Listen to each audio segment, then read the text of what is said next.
Hey there, and welcome to another video. Today, I'll be going over the massive balance update that 𝓥𝓲 just introduced into the game. And yes, I said 𝓥𝓲, because 𝓥𝓲 has just gotten access to build in the actual Rogue Demon game, meaning that he no longer needs to wait for iMed to greenlight anything. This update is by far the biggest balance update in Rogue Demon history, and no other update compares to it in terms of PvP changes. With this update are some very well-deserved changes that people have been asking for, such as a nerf to Arrow Ladder and Throwback's cooldown. However, there are also some other changes that are pretty interesting and haven't been talked about or requested very much. 𝓥𝓲 having access to directly change the game is a very big development, and considering he's far more responsive than iMed, it signifies a lot more community interaction from the Rogue Demon development team. So, without further ado, let's dig into this massive update. Alright, to start off strong, let's talk about Sunbreathing's new move, which is Clear Blue Sky. It's a very simple move overall, and is basically just a standard combo starter. On usage, the user jumps into the air and does a horizontal slash around them, damaging anyone nearby and stunning them for a short period of time.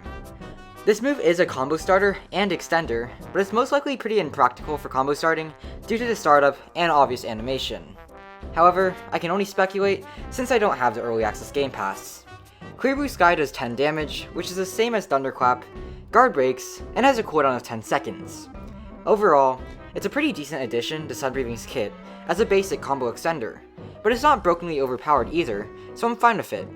Now, let's talk about the balance changes and bug fixes. For the sake of time, I won't go too in-depth as to how these balance changes will affect Rogue Demon, but I will make another video discussing them later on. For now though, here's a brief summary of every single balance change. Playball and Tamari Throw, which are both moves from Tamari, no longer have Hyper Armor, meaning that they can be cancelled by stun. In addition to this, Dragonfly, which is a move from Insect Breathing, has also been made cancelable by stun. Arrow Ladder's cooldown was increased from 7 seconds to 12 seconds. Thunderclap and Flash had its cooldown increased from 10 seconds to 15 seconds. Discharge had its cooldown increased from 25 seconds to 30 seconds. Throwback had its cooldown increased from 15 seconds to 22 seconds. Scream has been buffed from 0.5 seconds of stun to 0.6 seconds of stun, which does absolutely nothing. Now, that's a basic overview of the balancing changes that have been made to the game. There's a lot to dissect, but I'll go over them in a later video. For now, let's move on to the bug fixes. The new movesets have been added to the daily quests. Eye Basket no longer softbox players when the enemy leaves, and String Performance no longer prevents players from carrying them. Overall, these are some pretty good bug fixes, especially the String Performance one, since that made it very annoying to fight against teams of people. Not much to really say about these bug fixes, other than that they're pretty good. Now, it's time to talk about some other changes. Alright, so Insect had some really interesting changes made to it. And when I say interesting, I mean interesting. First off, let's talk about the most obvious change, and that's the new Insect Katana. The Insect Katana has a 4M1 combo string compared to the 5M1 combo string that literally every single weapon in the game has. Losing an M1 is pretty devastating, since it means that you lose out on some damage. They also replaced the M1s with thrusts instead of slashes, which isn't that big of a change on the surface level, but does feel pretty weird.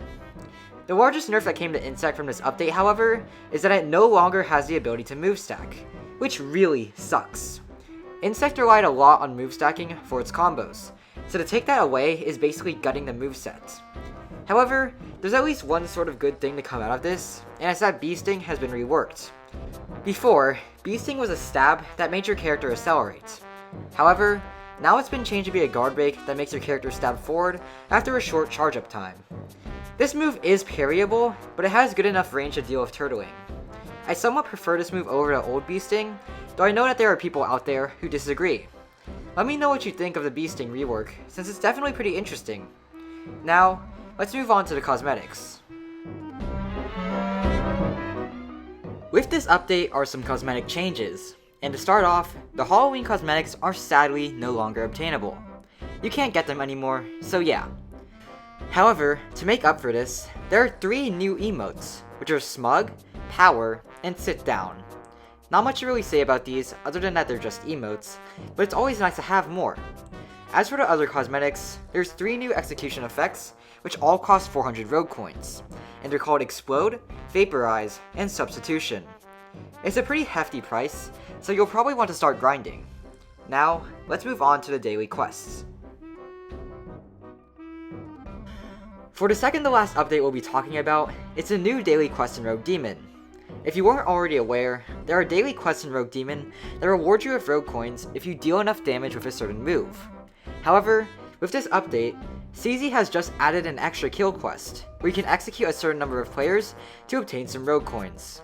It's a pretty nice quest that encourages players to actually fight, so I'm glad it's been added. There's not too much to say though, so let's move on to the last update. Now, to end off with what you've probably been waiting for, there's a new code in the game. The code is TS100 Capybara, and it gives 300 rogue coins. With the new execution effects, you'll definitely be happy to have these extra rogue coins, so that you can buy them. It won't be enough to buy all of them, but it'll help out. Now, with that being said, that's the end of the video. All of these updates are pretty interesting as a whole, and the balance changes especially are really impactful, for better or for worse. I'd like to know what you think in the comments, so feel free to say your thoughts. Anyways, if you enjoyed watching, please like and subscribe since it helps out a lot. Now, with that being said, that's all I have to say. I'm 𝓥𝓲𝓭𝓮𝓸, and I'll see you next time.